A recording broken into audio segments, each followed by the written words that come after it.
India's position in global supply chain, demand and supply side challenges that prevent India from emerging as a global leader in supply chain management. So ladies and gentlemen, we're definitely looking forward to this one. We're going to welcome onto stage our moderator and our panelists. Please put your hands together as we welcome Managing Director, South Asia India, Berthling Logistics India Private Limited, Dr. Sharmila H. Amin. Pleasure. Wonderful. Thank you so much, ma'am, for joining us here today. Our panelists, ladies and gentlemen, please welcome with a loud round of applause, Country General Manager, SHEP India. Please put your hands together for Mr. Stavros Kazakos. Spoton Logistics Private Limited, Mr. Uday Sharma, Director. Welcome, sir. Thank you for joining us today. Dr. R. Arunachalam, CEO, ProConnect Supply Chain Solutions Limited. Mr. Ranajoy Punja, CEO, Hindithron Corporate Systems, Warehouse Automation Division. Ladies and gentlemen, loud round of applause, please. Every single panelist walks on to the applause. We welcome on stage CEO, Future Supply Chain Solutions Limited, Mr. P.V. Sheshadri. Welcome, sir. Welcoming Mr. R. Shankar, Chief Executive Officer, TVS Supply Chain Solutions Limited.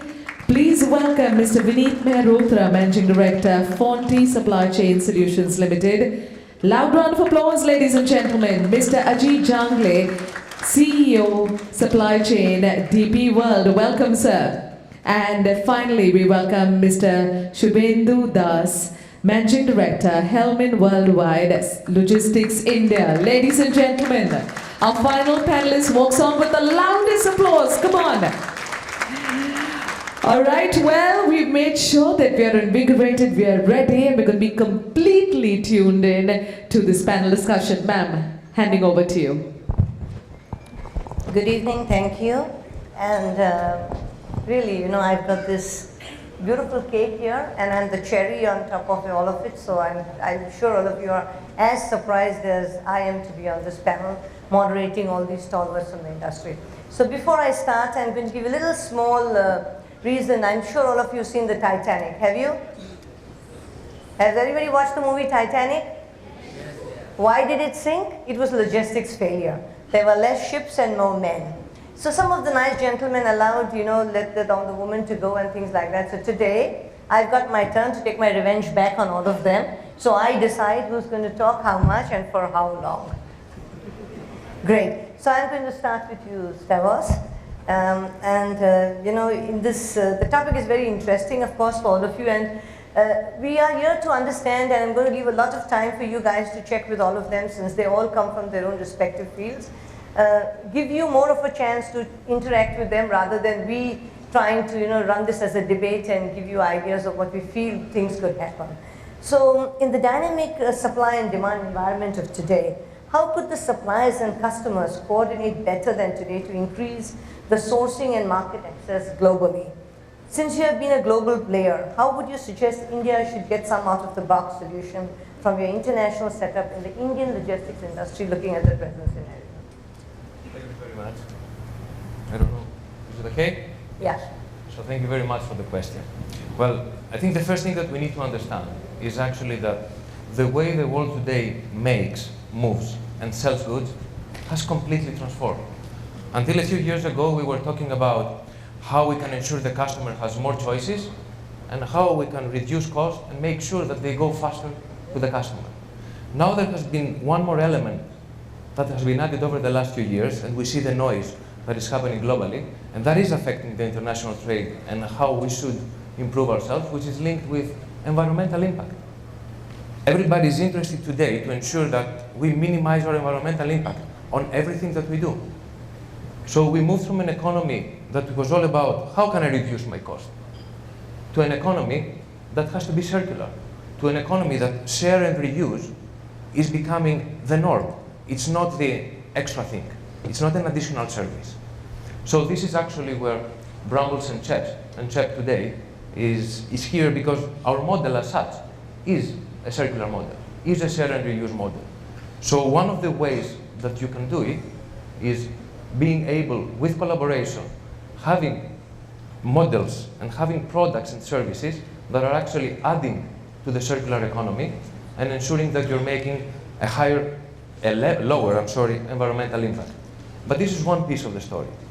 The other piece that we see today is about data, is about information. So this is also something that has changed. Until a few years ago, the data that we cared about was when did it leave, when did it arrive. And we thought that, yeah, that's enough. So I have good information. Now it's all about when did it leave, have I used the fastest route, what happened to my product until it arrived, the quality element, the environmental impact, and understanding from different perspectives, data, in order for me to make wiser choices and be more efficient. And through artificial intelligence and Internet of Things, as well is on the learning piece, learning as we go. As we move, we learn. So this element too has actually added on cost effectiveness and minimize environmental impact. And this is linked with more collaboration. So I think collaboration more and standardization is helping on that. And also this is where CHEP and Brambles have actually added on being pioneers on how we develop the track and tracing model, for example, on our platforms, and ensuring that we're able to provide different type of data to our customers in order for them to see what is happening throughout the supply chain and provide different solutions for them to do it faster, better, with less environmental impact, and more efficient. Thank you, Stavros. The most important I wanted to ask you, but looking at the Indian scenario, have you been able to achieve this here? So what we have managed to do, and that's a very, very, very important one, Indian supply chain is something that is evolving. And one of the things that we are seeing is Indian supply chain is doing a leapfrogging, is not following the same steps that we have seen in the rest of the world. So the important piece today is how do we ensure that the new technology will be embedded from the beginning of the change. And I think this is something that is embraced well in a very good way from the market, and we see the first steps as well. The environmental impact, and this is where I have a little bit of a concern, to be fair and honest. I think there are efforts. Most of the companies are becoming much more sensitive, but it requires more will, more knowledge, in order for us to ensure that the rest, all India, as such, actually follow a more environmental pattern of doing things. Yeah, but I think Lee, I'll leave the question for somebody in the audience to ask about how the government has helped for the environmental impact before I move to there, and I will come back to you. So, Uday from Spartan. India is considered one of the fastest growing economy, but with the inefficient supply, what do you feel could have enabled this fast growth, outpacing capacities despite these inadequacies? As you are catering to a niche market, what do you feel are the chances of survival of the local players vis-a-vis the international players entering the Indian market scenario in a big way? Sharmila, I will start with so if I basically want to put Spot On as in front and say, okay, we are a young organization, we are a local organization, made by people who have been working with multinationals. So that's where the best practices come in from. But when I'm looking at a local player as compared to the challenges that a multinational faces, and I will leave the panel because I've got a lot of multinationals sitting with me. But here, I personally feel that India is very diverse. India is very challenging. Okay, so the domain knowledge of the country, the domain knowledge of the way the business is done here, a local player will obviously come with the benefits as compared to a multinational. Two, obviously, is the way the local players actually look at this business. They have a better hold on the cost, and I'm particularly talking from transportation perspective, express transportation that I come from. Whether it is surface, whether it is air. So better hold on the cost, so they know how to actually execute, how much to execute, how to use the right capacities, how to do the right mix in terms of saying what is the kind of industry verticals you bring in and how do you marry them into one single container. Three, obviously, when we look at ourselves, okay, we have the faith of our investors in terms of saying they are investing in the right direction. For us, it makes a lot of sense because that's how we actually build on our whatever we have done up till now and how do we want to basically take it forward. Fourth thing, obviously, when we look at saying technology, which was missing, if I look at 10 years back, 15 years back, that today has kind of become not a challenge because the local companies, as technically advanced as what used to be the challenge in passing. The developed countries had a better technology advantage as compared to local players, but that today I think the bridge is kind of taken care of. And you have the right talent which actually brings in the best of it. But obviously, as I'm saying this, the best practices are still, we have to look at saying how we actually embrace those best practices and bring it. The larger challenge I think is less to do with how the supply chain or the express transportation industry or the 3PL warehousing companies look at it. It's more from the customer's perspective, how well are they ready to use technology or allow the technology to basically integrate with their own systems. Because we see a large challenge which comes in saying, okay, you bring in the best technology, saying, okay, we can bring in the transparency, we can improve in the efficiencies, we can improve the turnaround of a container at the time of a pickup or a delivery by 40%. But unless the customer comes in front and says, okay, I'm ready to integrate, I'm ready to basically do this for you, along with you, it becomes kind of a catch, you're always trying to catch your own tail, saying, how do we actually bring this into the entire realm? So that's what I look at it from a very large angle. So I'm going to come back to you because I have somebody on the panel who's going to talk about the cost vis-a-vis what happens in India with the customers, so I'm going to come back to you. I'm now going to come to Dr. Arunachalam from ProConnect. With global players now planning to enter the Indian market, do you see them as a threat? What would be your threat analysis for the sector? Okay. We at ProConnect really don't see them as a kind of challenges. I'm sure everyone in the panel and you would see it in the same manner. Because the global players and the Indian players would actually collaborate. There are certain strengths on the other side. Probably there are certain things that we want to use so it becomes working together like a gear system. If you see in our experience, there are certain global players who had decided to use the services of us even in the past or in the present. For an example, a global player takes an order for about 30 countries for execution, say transportation or the contract logistics activities, etc. They can't be 100% present in all those 30 countries, that too in tier 1, tier 2, tier 3 cities, etc. So maybe in tier 1 they are available, tier 2, tier 3, definitely there is a different kind of capability that is needed. So obviously it is a kind of collaborative approach which we have been able to see. Second, in many of those cases the relationships are kind of more of a tactical. In many cases it is very strategic in nature.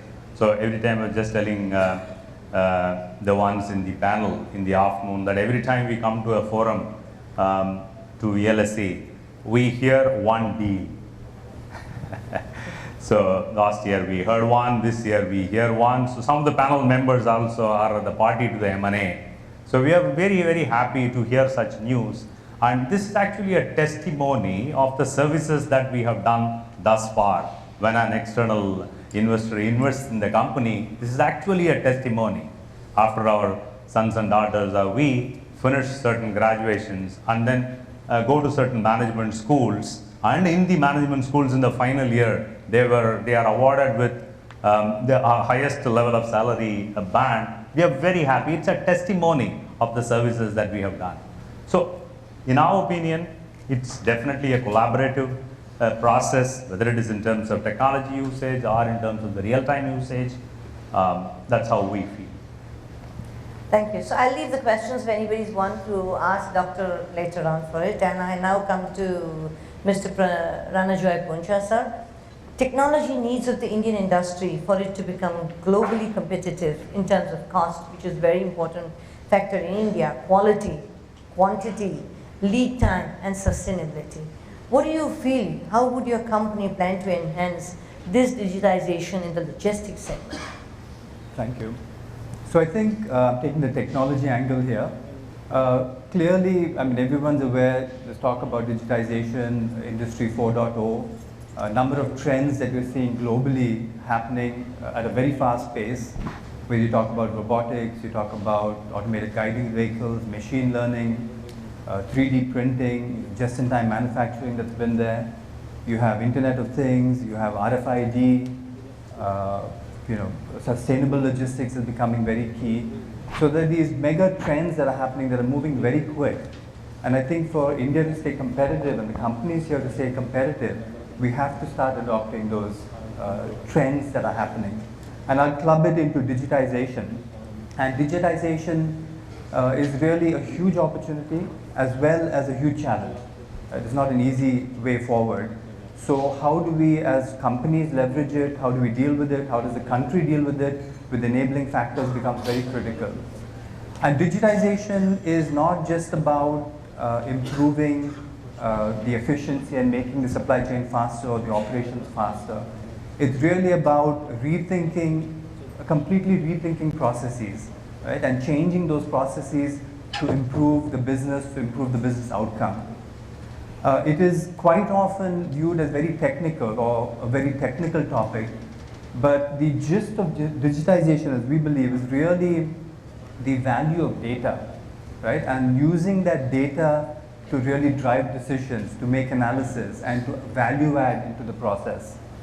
When you talk about data, if you look back historically, if you wanted to innovate a process, a product, you would come up with a set of questions, reach out to the relevant audience, collect the data, analyze it, make some decisions, and then discard the data.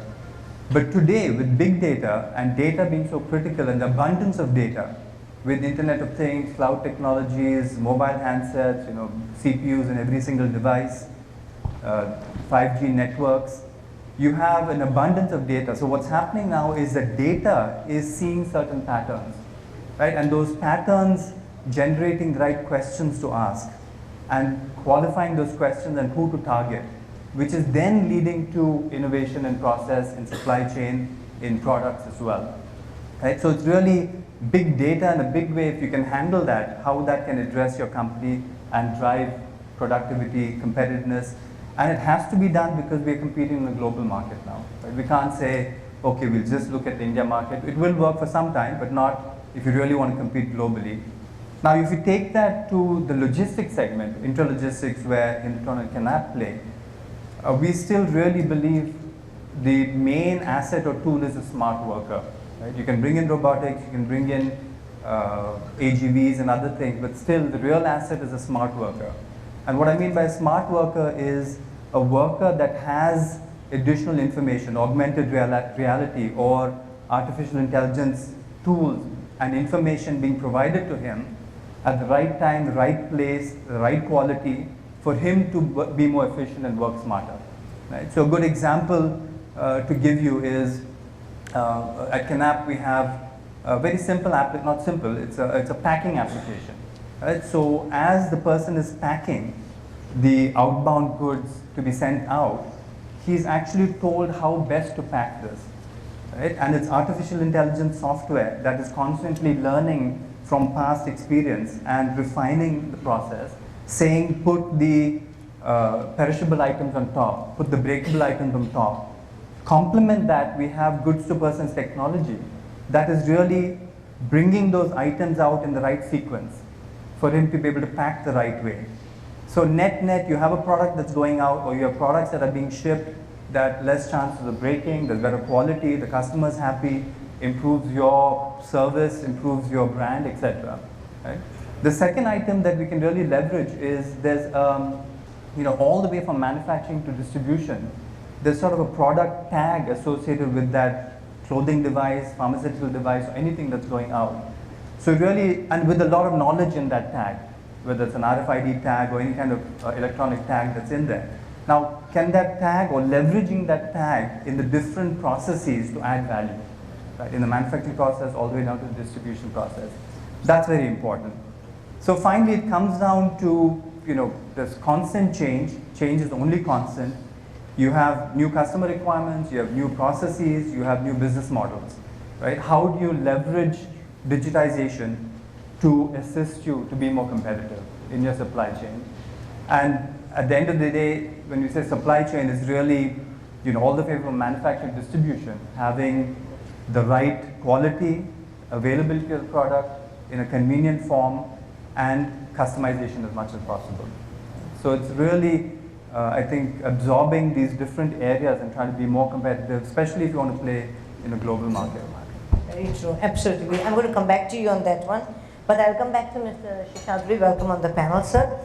Thank you, Shamila. How has the diversity and price-sensitive consumer behavior affected the supply chain efficiency, so that we know that to position yourself, you know, where would you look at you from now?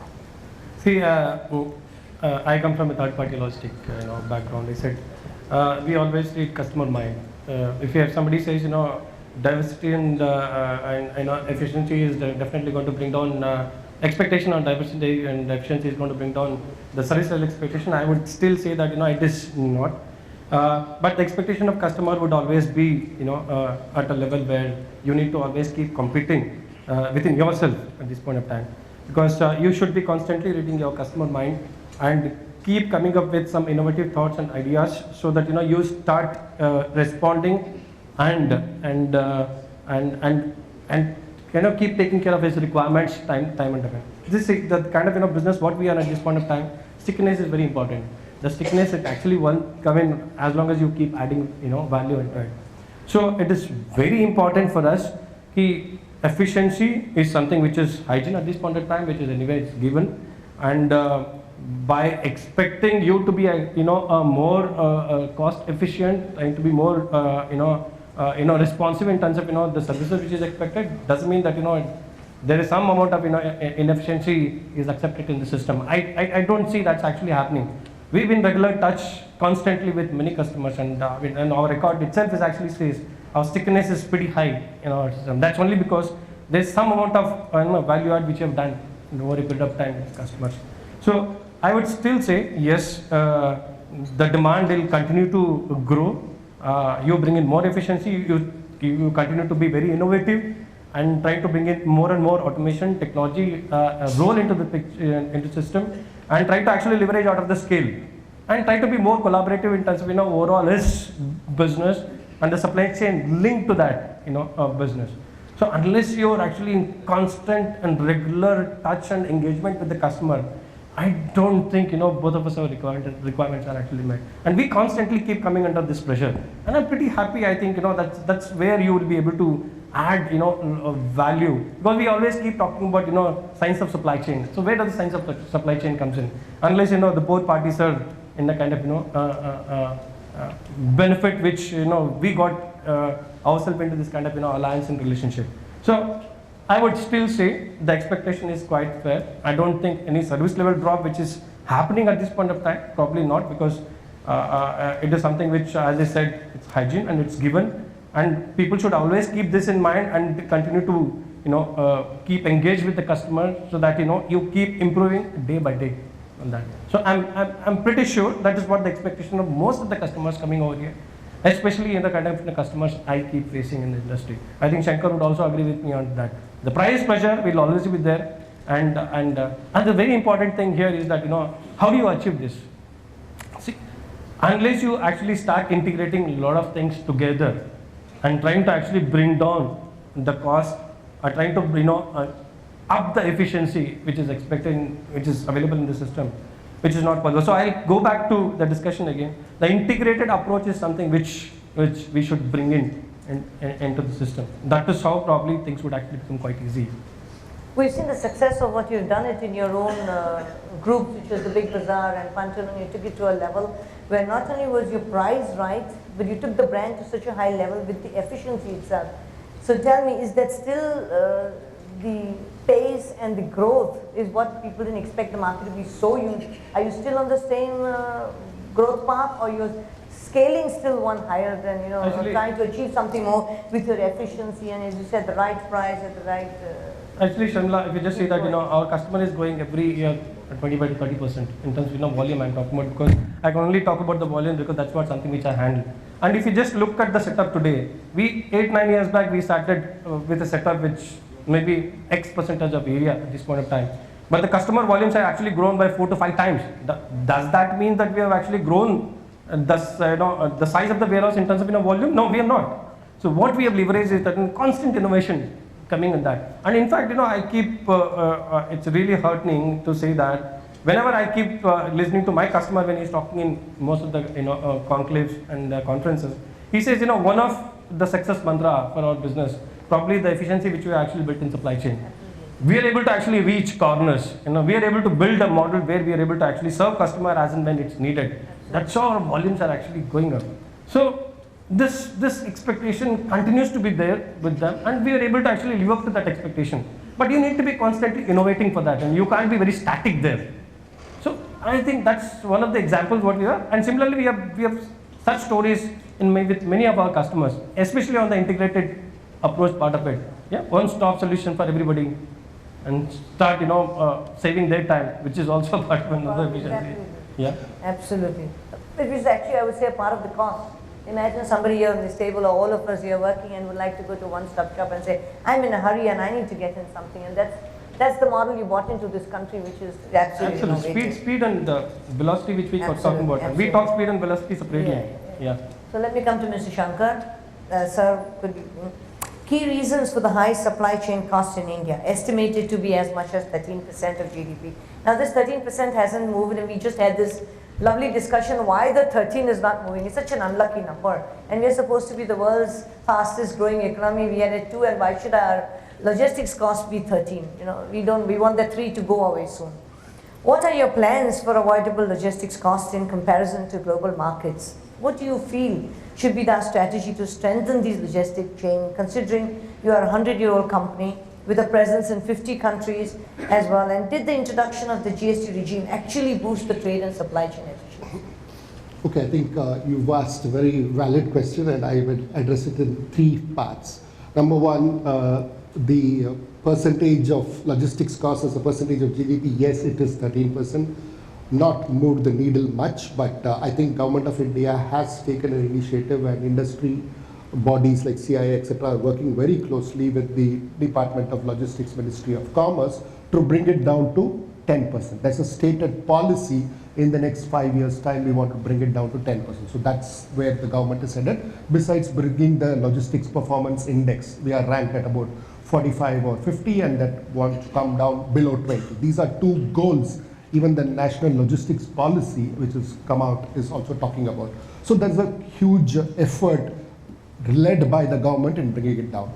Now, coming to the reasons why it is happening, I can bucket it into 3 or 4 parts. Number one is there has been some amount of infrastructural inefficiencies that have been there. There has been a lot of waste that is there, and like what Mr. Seshadri has been talking about, nobody is looking at it at an integrated. There's always this need for a local optima versus global optima. I'll address one by one.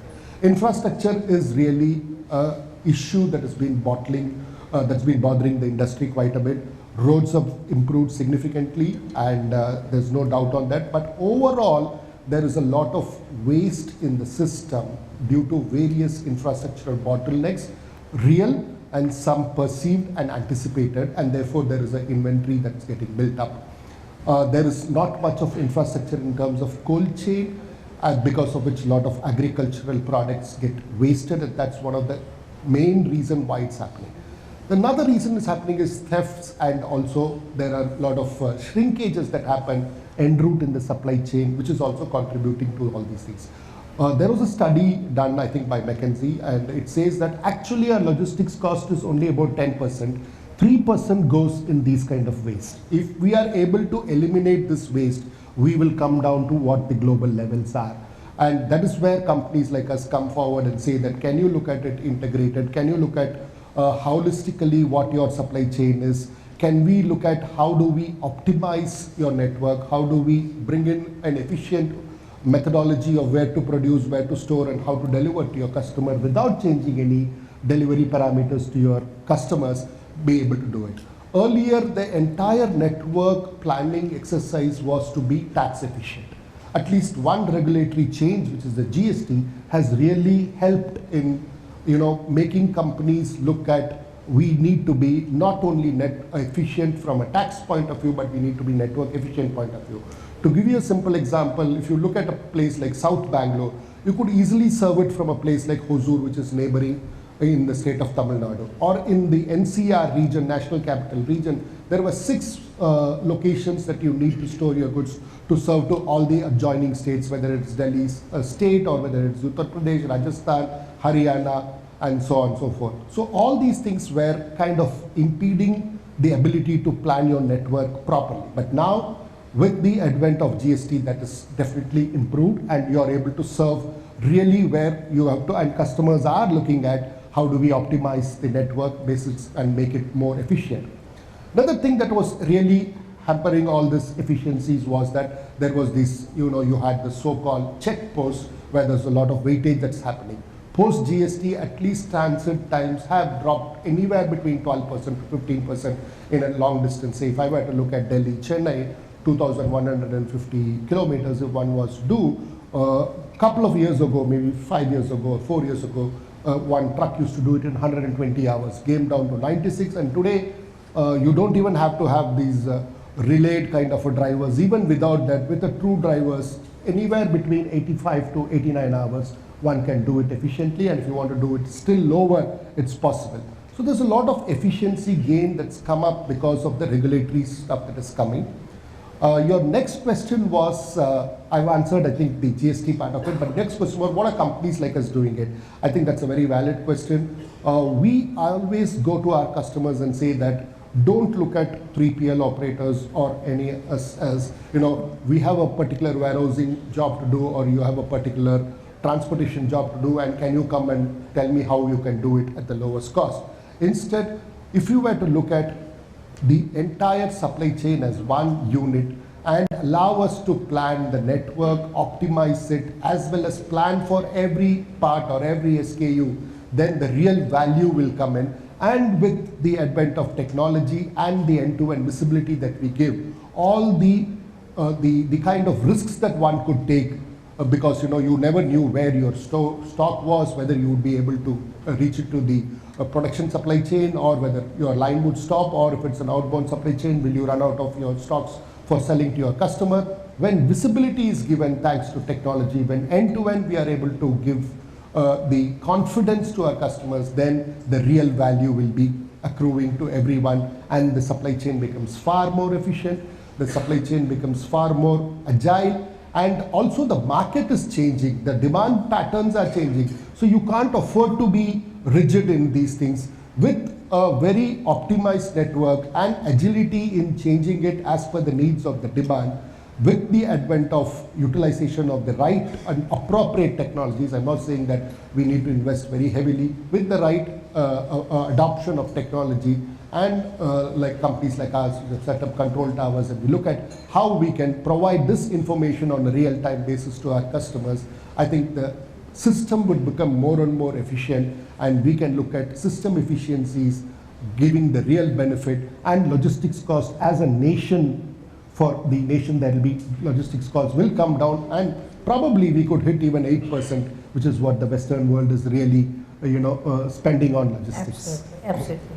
So I'm going to come back to you later on that also. In the meantime, Mr. Vineet Mehrotra, what is it that you would now look at to make you a global player, considering that you personally have the knowledge as well as the experience, considering you worked as well and set up similar companies to ensure that you further increase your market share?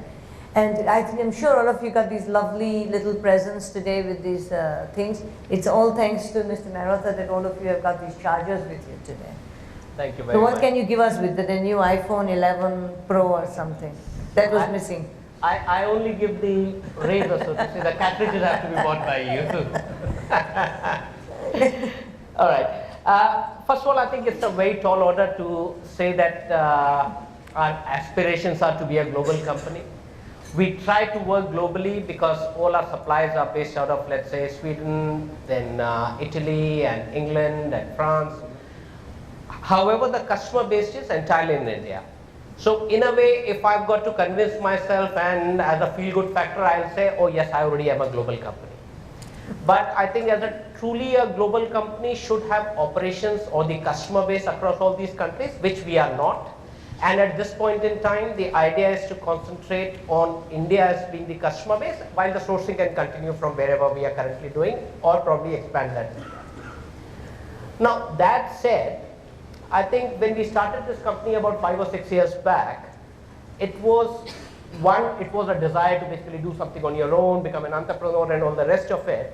But I think thanks to a few people sitting on the stage and a few of the guys who are sitting out there, I think more than us, they took a leap of faith with us and basically said, yes, it's a good idea, we can probably do it, because there was all sorts of poolings going on in the market when we came in, and we said, okay, we are going to do MHE pooling. And people kind of looked at us, what sort of a crazy idea is that? I mean, everybody buys their own machines and they use them. Why would anybody get into pooling of material handling equipment, so to say? As I said, thanks to a couple of people here, they took a leap of faith with us, and from I think 2 machines about 5 years back, today we are about 500 plus machines, and we serve across the country from Guwahati on one side to, I would say, Ahmedabad on the other, and from Coimbatore in the south to right up to, let's say, Chandigarh in the north. And now, thanks to Article 370 being repealed, we probably will do something in J&K as well. That said, in terms of increasing the market share, I think our strategy from the very beginning has been to not basically do something for today, but kind of use the experience that, as you rightly mentioned, that I've seen, let's say, in other parts of the world, and to bring it here, and not to cater to the current requirements as per se, but to look at something which is going to be feasible and relevant to the customers in the future as well. Not just relevant to the customers in the future, but kind of shape the future as well with them. And I think both from Shankar and Sheshadri, I think both of them mentioned something about the integration part of it. And I think that's what we are trying to bring to the market in terms of saying, okay, listen, this old concept of supplier and customer and this and that is kind of passé, you know. The new thing is that we've got to work together. So I think that integration and that partnership is helping to shape the market. And given that our entire presence in the market is based on that, and our entire, so to say, the philosophy is based on, okay, let's work together and you tell us what you want, and we'll try to see, okay, if we know something that we've seen in some other part of the world that we can bring to the table. And one of the things that I've learned is never copy paste, because that's a pretty recipe for disaster. So one can say, because I categorically remember 2008 when I came to the country, I was speaking to one of the FMCG supply chain heads, and giving them the spiel about, listen, globally we do this with you, and globally we do 5 million pieces with you, and this and that. The guy said, listen, hang on, your spiel is very good, I like the presentation, I like the suit, blah, blah, blah, but let's come to the point. This is India, I know what you do with us globally, how is it that you're going to add value here? Absolutely. And that's when basically the penny really drops, you know, in terms of that you might think about, okay, we are doing this with a certain set of customers all across, let's say, in 50 different countries, would that be possible here? So the idea is not to copy paste, and what I've learned is what not to do, you know, more than anything else. What to do is something that you're going to work with the customer and always find out what to do. What not to do is basically say, okay, I know everything, and this is what I've seen happening in some other part of the world, and this is our ideal solution for you. Because there is nothing like a customized, tailor-made solution for a one-size-fits-all sort of a thing. You know, you've got to customize based on basically the customer requirements, based on your what you bring to the table. And I think there was another thing that was going around innovation. I mean, for a company like us, which basically is a material handling equipment pooling company, I mean, we run an innovation center. I mean, somebody is going to say, what the heck do you do in that innovation center, you know? And that innovation center of all the places in the country is based out of a place called Mandideep, which is center of India, center of, so to say, Madhya Pradesh, and there's a small place called Mandideep there. What we do in that innovation center is, all these inputs that come from our customers, because one of the customers that we are working with, they want to have their MHEs fitted with IoT devices. I mean, you go and speak to any of the OEMs, and they will say, oh yes, we have such kind of a solution in that country, but we don't have currently anything in India. So what do? You've got to adapt because your customer is demanding something, because their own customer, for example, is demanding it of them. So you bring to the table, okay, this is what I'm going to get from here, the other part from there. Let's try it out in a controlled environment within our own premises and see if it works. Then basically roll it out. So this is what we are doing, and so innovation, integration, all these things are basically helping us to get that market penetration that we were talking about. And in terms of the costing, this, famous figure of 13% that we keep talking about, and last I heard was 2008, that figure has remained at 13% for last so many years. I think in the same forum at ELSC, I think in 1 year we said, oh, India has jumped up in terms of the supply chain and logistics performance. The next year, oh, we've come down another 5 steps. The next year, once again, we've gone up. But if you see in reality what is happening, the testament to that is all the people sitting here and everybody talking about they are growing. So something is happening in the country, something right is definitely happening. One might talk about the cost is still very high, but people are investing in infrastructure, people are talking about IoT, people are talking about from the warehousing, from let's say the go down concept of 2008, you are talking about modern warehousing, 1 million square feet boxes, going vertically up, all the rest of it. So things are happening. Whether that number is going to bring it down from 13% to 10% or 8%, what our aspiration is, but I think only time would tell. Absolutely. I'll come back on that because that's a very relevant point that you mentioned, why the cost is not going down. There are lots of factors, not just some of them. There are many, many, many to add. We come to Ajit. You represent an absolutely fabulous port of the world, and we would like you to share your thoughts and experience, especially related to the integrated supply chain solutions offering that you create value for the end customers. Because you're already here, you have so many ports in India now, and what I would like to know from you is how is the logistics services provided create a value to the end customer in India to be a global leader in supply chain management, the challenges, approaches to overcome, adoption of technology. I would also like you to cover some of the points where, as a port that you come in, where you make the efficiency vis-a-vis compared to the Indian ports, and how that then percolates to the various end-to-end supply chain that you're offering now in India. Yeah, so thanks, Mila. I think very loaded question. Thanks to all other my fellow panelists. I think they share a lot of insights on the integrated, so that makes my life much easier.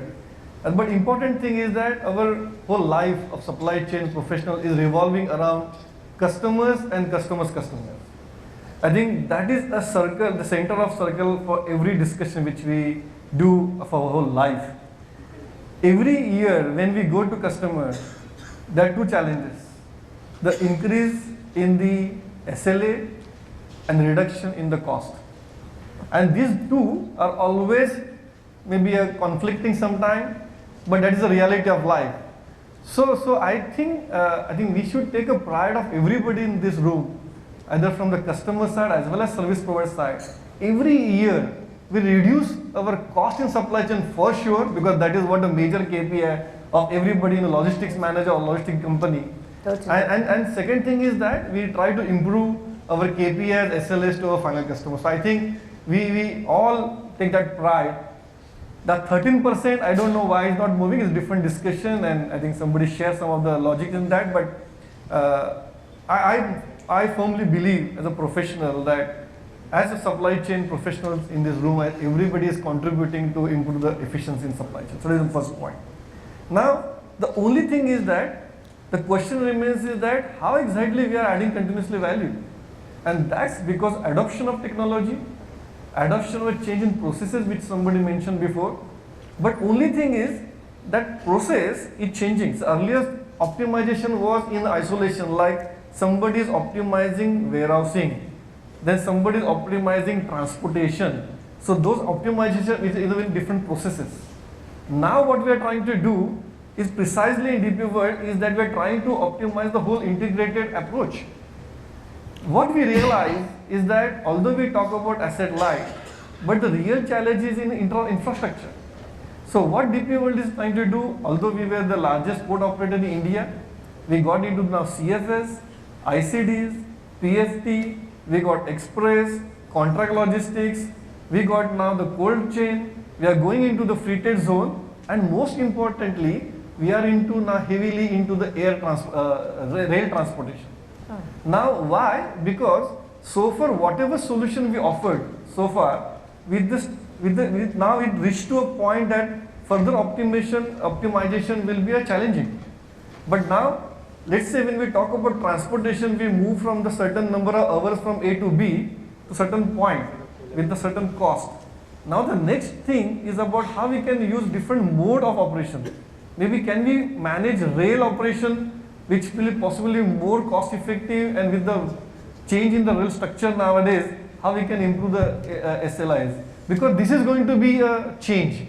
Second thing is that we talk about integrated approach for several years, but unless you have a control on those assets, we will not able to provide the efficiency beyond the point. Now I'm not saying that everybody will have an asset everywhere, but then as you have an asset, you have an ability to add a value to the customer supply chain, because then you control that cost, you control that particular piece of that particular supply chain, and sometimes you try to optimize not the piece which is in one area but other area as well. So here we always face a challenge, and not for challenge for our company but as an organization, by the market, is that the supply chain structure in the customer side is changing. Because still customer side, somebody is looking for the domestic, doesn't take care of the EXIM part, and somebody in EXIM, he doesn't want to talk about it. So we talk about integrated, but now I think that is a big change is required from the customer side, which is happening in a very slow pace, is about how the customers started asking about the integrated services. So now these integrated services cannot be offered to everybody because the maturity of supply chain required from the customer side. So what we have done is that we have taken from our list of customers somebody who can really value this, because we can only provide that value if they consider this is a value, number one. Second thing, in this whole process, there should be a partnership thing. It's not something like a service provider will think about the rate every year. So it should be a long-term contract. Third thing is that across this infrastructure which we are invested in India and going to invest further, is that we are creating a IT platform. So for customer is only one rate, for customer is only one system, and customer there is only one face to interact. Because this is quite a challenge which always we face in last 10-15 years, that we give something but in the pieces. I think now is a time with this kind of infrastructure, with one IT system and with a very solid CAM and a solution team to really understand the challenge of the customer, we are going over there. The another beautiful thing about the customer is that what you provide today and you improve that particular value, that value is no more value next year, because it's already given, and which is a good part. But then you require somebody who is continuously in touch with the customer to really understand the challenges, which is kind of a productive analysis with the data analytics kind of offered.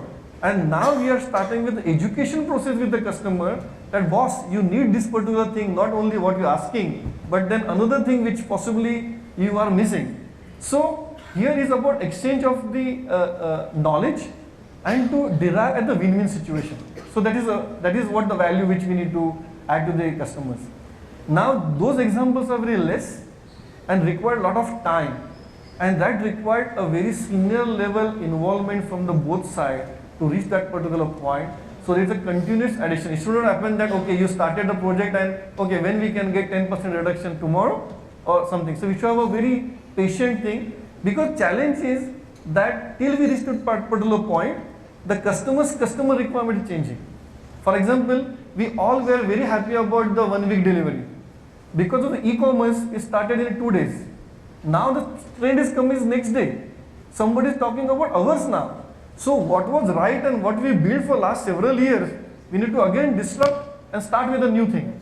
So which is quite challenging, and if you have a control on the infrastructure as well as the visibility, it is possible.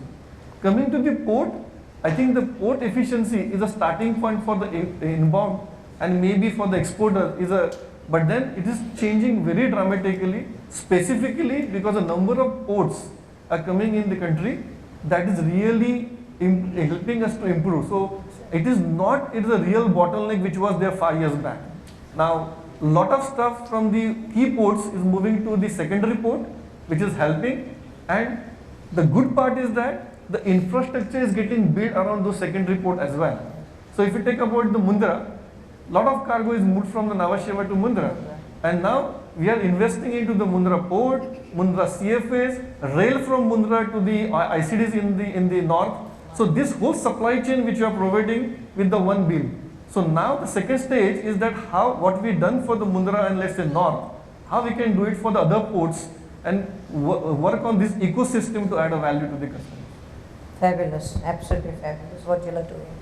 Coming to Shubhendu, I'm sorry you're the last in the crowd, but of course Shubhendu represents a very big 3PL logistics firm. What could bring about an alignment of the supply chain strategy, product characteristics, customers groups within the complex self of global trade, the rules, especially for a global player? I don't want to know the regulations. What could you probably add looking at a big, huge and global setup of an organization of your side that could give to India in terms of value to reduce these costs that we keep talking about? I think let me put this question in a bit of a different way and look into a situation where, for example, Shankar and Seshadri are trying to compete in the international market, and Hellman as an international company is, from the Indian point of view, is gaining more business internationally. That's how I look into it. So I think most of the fellow panelists have said three major things when we talk about overall logistics from the helicopter point of view. Is number one is the cost leadership in logistics. That's the first area what we look into logistics. Number two is we look into the right velocity in terms of moving the cargo from A to B, and then of course a very strong, robust contingency plan, which is very much required in India. And the last but not least, we always talk about visibility at the lowest level, which is given to all stakeholders. It cannot be a pocket of excellence with one partner and the other partner is a blackout. So you need to bring a visibility into the whole value chain so that all stakeholders are aligned with those visibility tools. Now, do we have that in India if I have to compete internationally, or in the international market if I have to compete with my peer countries like say Vietnam or with Indonesia? I would say let's put the facts on table, correct? We look into two data which come out from the World Bank. One is ease of doing business, as you all know, and the other one is what Shankar you said, logistic performance index, correct? And these are two very important when you have the perception internationally, correct?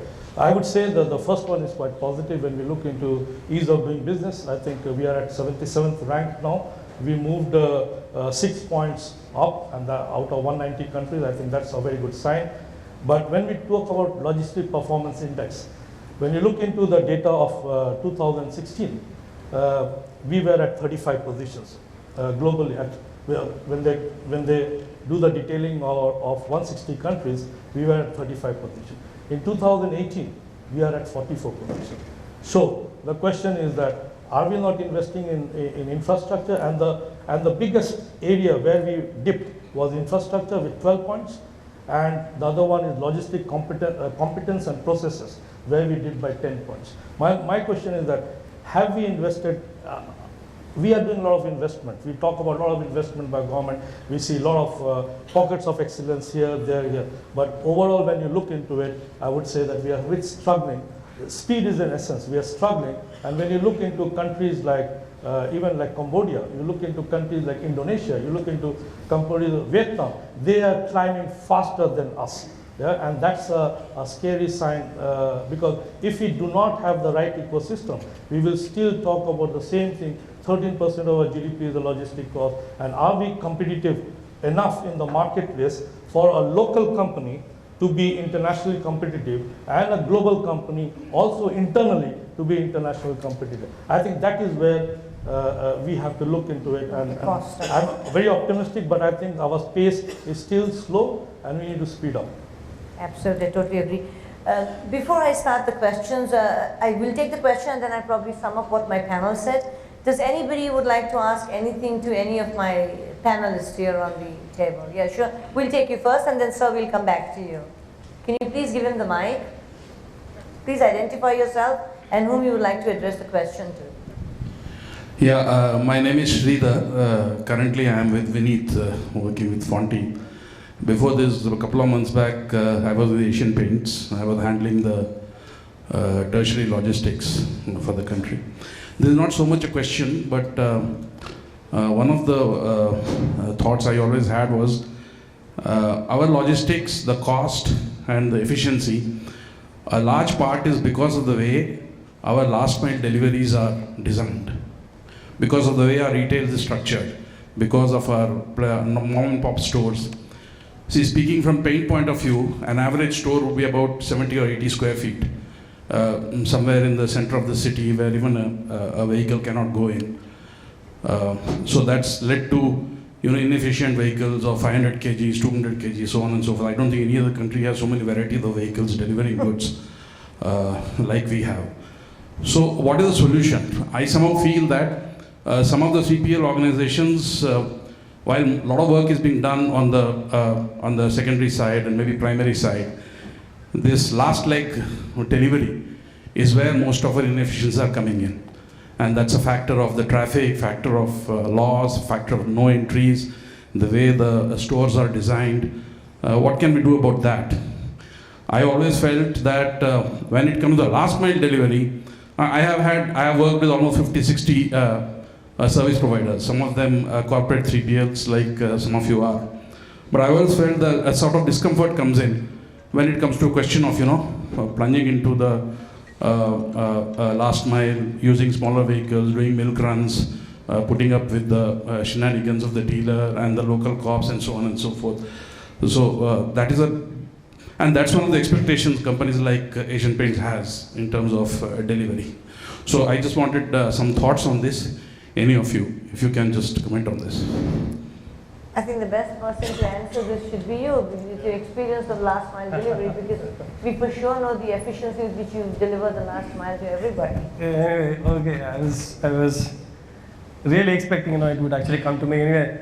So it's a good question. So we have actually worked a lot on this specific point of it, and we always in my personal opinion is I always worship Asian Paints as the pioneers in supply chain science, and we've been they continuously keep innovating a lot of things.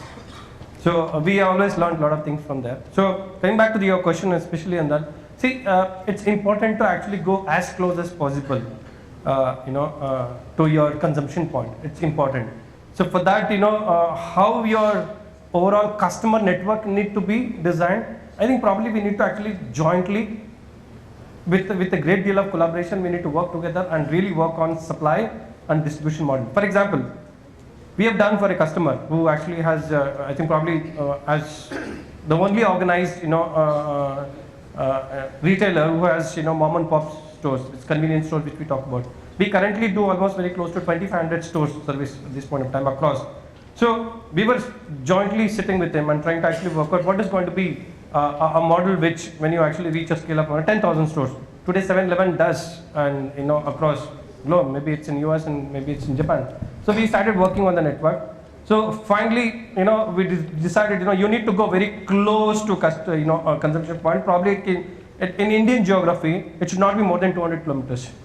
So if you're able to actually, set up your distribution center around 200 kilometers with an integrated supply chain, supply chain distribution model, you'll be able to actually take care of the stores because as you rightly said, these stores are very small stores. They're not able to actually take much inventory other than having an inventory which is required for consumption on particular day.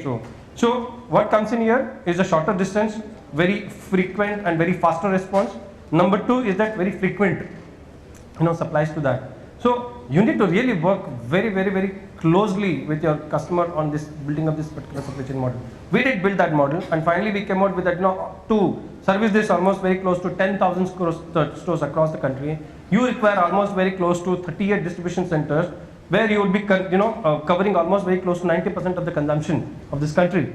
So 38 distribution center, almost very close to 7.5 million square feet. And every distribution center is actually ranging almost somewhere between 250 to 400,000 square feet. It would be an integrated. When I said it integrated, it will also take care of your ambient requirement. It will also take care of your temperature control requirement. But your consumption point, that is your stores, continue to get supplies as frequently as possible based on size and the capacity to consume. So you need to build that model. It's possible in India. Today we are doing it. As it, we at this point of time when I'm talking to you, we are almost very close to 2,500 stores across different cities in the country, and we are able to actually do a daily replenishment in the quantity which is required.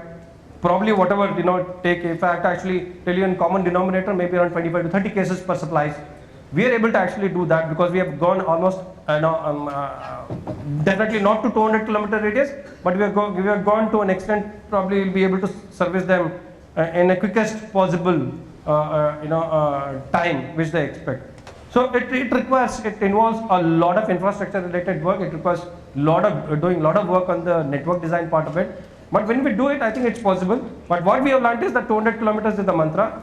And 200 kilometers, you'll be able to actually take care of your requirement which is needed. So that's the level of response which is required.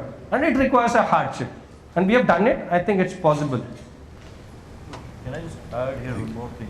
And to your question about last mile, and I'll take slides from Ajit, what he was talking about. When we look at this business, and especially from a perspective of a manufacturer or a person who's doing the business, less from a last mile delivery person, I'm saying. You'll have to also look at saying you cannot satisfy everyone. So you'll have to basically also pick and choose, and you have to basically sit to the customer and look at saying where is the volume. The 200 kilometer is one part of it, but then also when you look at a bubble model saying in terms of last mile, because the challenges in the country are very different. Yesterday it was flooded in Bihar and you couldn't do a delivery in 10 kilometers. So the important thing is what is it that you want to basically cater to. So if you can pick and choose, because ultimately it's going to be 80-20 principle that you might have to bring back to.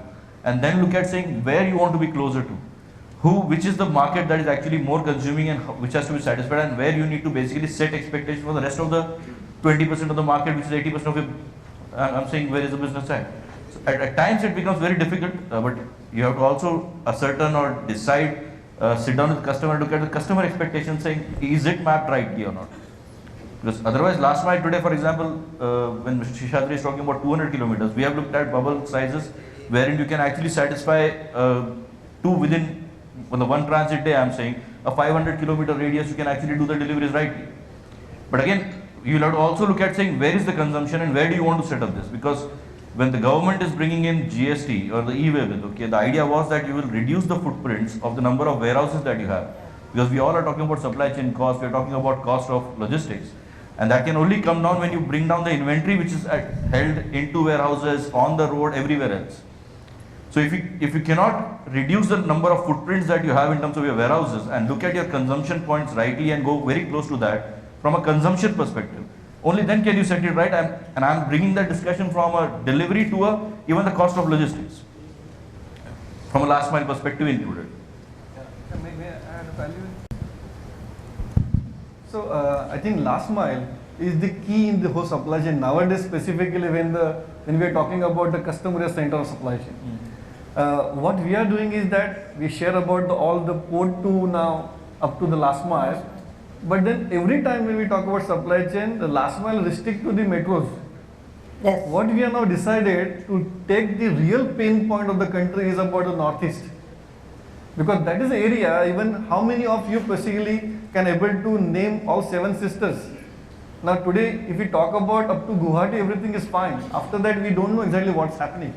What we are trying to build is that taking the northeast as a challenge, because we see this challenge is a big opportunity as well. So let's say from up to Guwahati we are okay, and everybody is committing whatever we need to commit.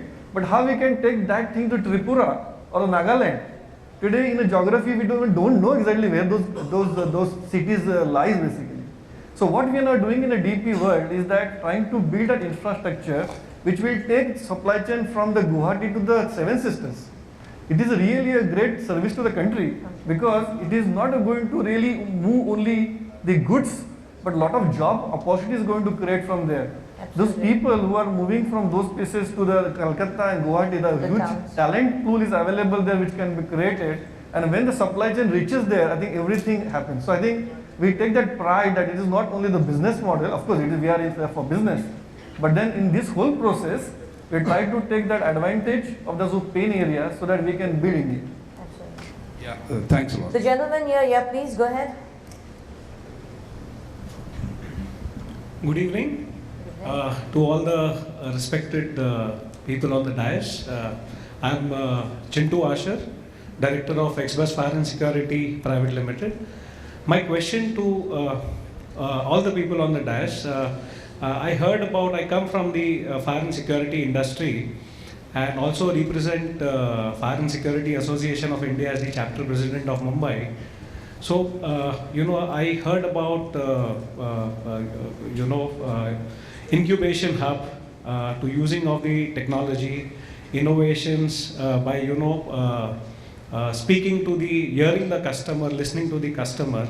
When we are talking of, all these things, I would like to put a question that how important it is, to secure this premise, because that will also add to the efficiency of the entire ecosystem of logistics and supply chain, and what is the kind of weightage that you give to safety and security as far as when warehousing is concerned in case of fires, or when the vehicle is moving from point A to point B. So do we train the drivers, and what kind of initiatives that we take? Quick reply, if you allow me. One of my colleagues, senior colleagues sitting here, went and met the Madras Police Commissioner yesterday for something. The time, the advice that he has given, if you want to do anything for the society, start helping putting up the CCTV cameras across wherever possible. And as late as day before yesterday, there was about a 13 crore worth of jewelry stolen in one of the cities in Tamil Nadu. So with respect to warehouse safeties and things like that, that is a prominent importance for anyone, whether it is sitting here or outside, that because the 3PL companies are actually the custodians of somebody's material. Yeah. To finish, I think there are lots of people on the panel who are also representing multinational companies. For them, this is a Bible. It starts with HSC. It starts with safety and HSC. We don't talk any other language. We talk that as the first language. We don't talk cost. We talk customers, and we talk HSC. So I'm sure Helman will agree with me, and even DP World, that is the utmost priority for these companies. We don't care if we lose money. We don't care if we lose the business, but we do not compromise on the HSC component. Somebody else would like to? Yeah, just from an equipment standpoint, for example, all the equipment we sell, the bigger, more complex systems have built-in sprinkler systems to protect from fire. The conveyor systems that we sell, you have emergency stop buttons at every 50 meters. So the slightest risk of somebody getting injured, you can literally shut down the entire system. So the trade-off is everything comes to a stop, but if a life is at risk, there are inbuilt features and capability because it's a top priority. So I think from an equipment standpoint and a system design, in everything we do, it is #1 priority to prevent injury because these are heavy machinery, heavy equipment being used, to minimize any damage that can happen. Yeah, specifically for the DP World, since we are into the infrastructure intensive model, we are now gone ahead in terms of the predictive analysis. So let's say now everywhere we cannot put security, but then the cameras we can put everywhere. Yeah, like And then we can possibly predict from the system perspective, and there's an auto signaling happens so that that person is avoided as a man-machine contact. So that technology we already started using in the port. So and that we are now trying to bring into domestic warehousing and this. So we are also learning from each other's internal business model also, which is very, very effective, because those accidents can be fatal, and that is really need to protect, which is our primary responsibility. So we are doing the video analytics on that. I think, can I chip in here? I'll give you a chance afterwards before I'm going to sum it all up. From the panel discussion, you all have, has anybody else wants anybody with questions? You can ask us, because between now and the evening and the enjoyment, we've just got about 1 second. So I don't want to take up the time with anybody, I don't want to disturb anybody, but I'd quickly like to sum up what my panelists had said. two things have emerged very, very important: customer-centric. We are designed here, we're sitting here, the most important thing for everybody is the customer. Second is the cost. In a country like India, we always look at cost, cost, cost. We don't worry about anything else. For us, like rightly said, when are you going to bring down your cost? You're not bothered about the innovation. So that's another big criterion, a problem, which is, and you know, always is the logistics ones who have to suffer because we come last in the last chain mile of things. So it's not just a problem with them, but I have a little quick story to tell everybody. There was this gentleman sitting in a taxi going to a small village where the road was open. And he was driving his car because the road was so open, and there was a green signal and a red signal, and he just walked by and says, "Why did you go?" He says, "No, my brother does this every day, so there's no problem." He passed again and there was another red signal, and he again crossed it, and he said, "Why do you do it?" He said, "My brother uses this every day, so there's no problem." Finally, when a green signal came, he stopped. So he says, "Why did you stop at the green one?" He says, "Yeah, because my brother is coming from the other side." So even if we have rules and we have things like that, we have a cultural problem in this country. So we have a cultural problem we need to change. We need to change culturally. And I'm so glad with all these men, I'm here, a woman here, moderating it. That itself is such a huge cultural change for all of us. So I think that's the step forward where we are going to go. And that's what I look at the supply chain is going to be. The problem is not whether we're going to change. The problem is, do we have the people to handle all this? And that's going to be our biggest challenge. We have young, talented people, but we have a shortfall of how many millions did we discuss last time at some conclave? I think 3.4 million people we need in logistics. So that is going to be still a bigger challenge than how you're actually going to bring down the cost coming down. Thank you. Thank you so much, all of you, for being fabulous. Ladies and gentlemen, what an amazing view from the boardroom. That was a fantastic track. Smooth sailing, I think, even though we started out with Titanic. So thank you so much. Ladies and gentlemen, we're going to request our moderator to kindly do us the honors and present a memento to each one of our panelists. Dr. Sharmila Amin, thank you so much. We request you to present a memento to Mr. Stavros Kazakos. Thank you very much, sir, for your presence here today. A beautiful memento. A plaque to remember the panel discussion, your time on stage. Presenting to Mr. Uday Sharma, Spot On Logistics Private Limited. Thank you for your presence here today. From ProConnect Supply Chain Solutions Limited, we'd like to thank Dr. R. Arunachalam.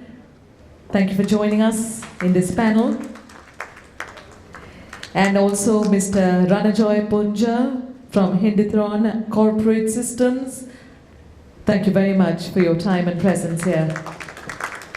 Ladies and gentlemen, from Future Supply Chain Solutions Limited, we'd like to thank Mr. P.V. Sheshadri.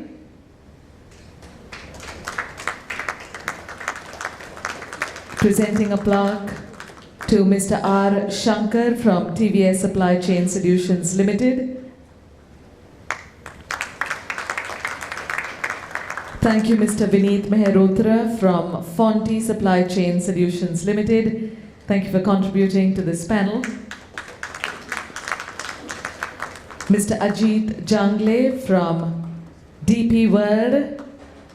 We'd like to say a big thank you to you for sharing this panel today. And also a big thank you from Hellman Worldwide Logistics India, Mr. Shubhendu Dash. Thank you very much, sir. I now request Mr. Stavros Kazakos from Shep India to present a memento to thank our moderator. Thank you so much, ma'am. This has been lovely. And inviting all our other panelists to join us for the group photograph as well. Gentlemen, thank you for your time, your presence, your contribution. Thank you so much, ma'am. This has been amazing. View from the boardroom, our CEO track. What a track it's been.